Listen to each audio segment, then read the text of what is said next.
वगण वासन तरफ़ां मिनी बचत खे मुकमल तौर रद्द करे छॾियो।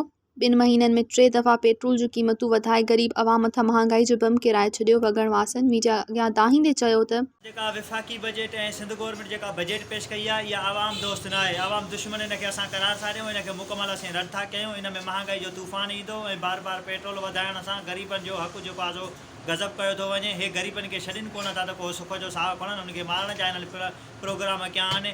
हे वज़ीर आज़म अॻ में जॾहिं अॻूणो वज़ीर आज़म थोरो पेट्रोल वधाईंदो त चवंदा हुआ त जेको आहे हिननि मुल्क खे गिरवी कयो आहे, IMF वटि कशकूल खणी इहे वञनि था होॾे।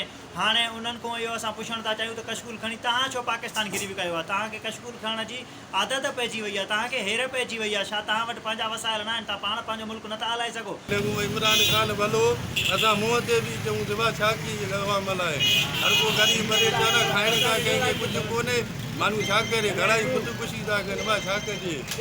इमरान खान खे जो हटायोसीं, तव्हांखे आंदोसीं, तव्हां असां लाइ छा कयो आहे? हेॾी महांगाई, तेल महांगो, हर शइ मां तेल चढ़े थो, हर शइ महांगो, बटालू महांगो, बसर महांगो, छा खाऊं?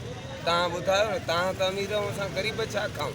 मज़ीद ख़बरनि ऐं तफ़सीलात लाइ विज़िट कयो असांजी वेबसाइट www.awamiNewsHD.com ऐं ॾिसंदा रहो अवामी न्यूज़ HD।